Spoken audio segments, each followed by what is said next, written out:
জ্বালানির কোনো ঘাটতি নাই, জ্বালানির কোনো সংকটই না থাকে, তাহলে এত লম্বা লাইনই বা কেন, দামই বা বাড়াইতে হয় কেন, অফিস কর্মসূচি সময় পরিবর্তন করতে হয় কেন? এই প্রশ্নগুলা তো ওঠে মাননীয় স্পিকার। ব্রাহ্মণবাড়িয়া ২ আসন থেকে নির্বাচিত মাননীয় সদস্য রুমিন ফারহানা। ধন্যবাদ। মাননীয় স্পিকার, আপনাকে অসংখ্য ধন্যবাদ। মাননীয় স্পিকার, কাদম্বরী মরিয়া প্রমাণ করিল যে কাদম্বরী মরে নাই। আমাদের তেলের দাম শেষমেশ বৃদ্ধি হইল মাননীয় স্পিকার, কিন্তু তার আগে আমরা দেখলাম কয়েক কিলোমিটার জুড়ে লম্বা লাইন। আমরা দেখলাম মাঝরাত পর্যন্ত ড্রাইভাররা দাঁড়িয়ে আছে, তারা তেল পাচ্ছে না, কিন্তু সরকারের সেই ব্যাপারে কোনো হেলদোল নাই।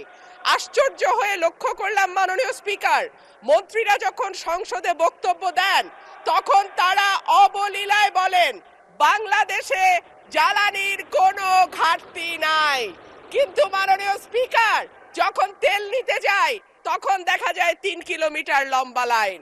মাননীয় স্পিকার, সরকার সম্ভবত কিছু পদক্ষেপ গ্রহণ করবার ঘোষণা দিয়েছে।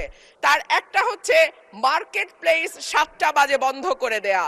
চমৎকার সিদ্ধান্ত মাননীয় স্পিকার, তবে মনে রাখতে হবে কেনা কাটা বা শপিং যেটুকু হয় সেটুকু সন্ধ্যার পরেই হয়, তার আগে হয় না।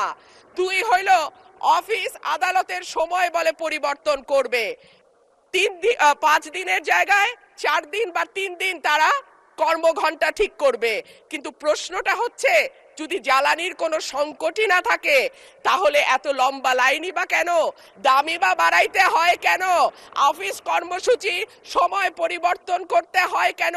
এই প্রশ্নগুলা তো ওঠে মাননীয় স্পিকার। মাননীয় স্পিকার, আপনার মাধ্যমে এই সংসদের কাছে আমি জানতে চাই, জ্বালানি মন্ত্রীরা যখন গণমাধ্যমে কথা বলেন তখন মনে হয় বাংলাদেশে আল্লাহর রহমতে কোনো সংকট নাই।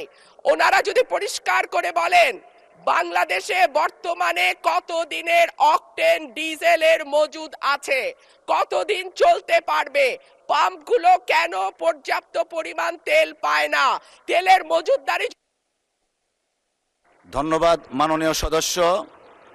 মাননীয় চিফ হুইপ প্লিজ আপনারা বসেন দয়া করে। মাননীয় চিফ হুইপের মাইকটা দেন প্লিজ।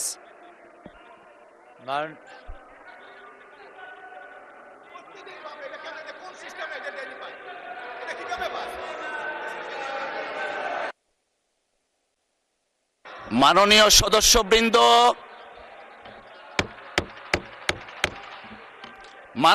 সদস্যবৃন্দ, please let us discipline ourself. মাননীয় চিফ হুইপ আপনি দাঁড়িয়েছিলেন।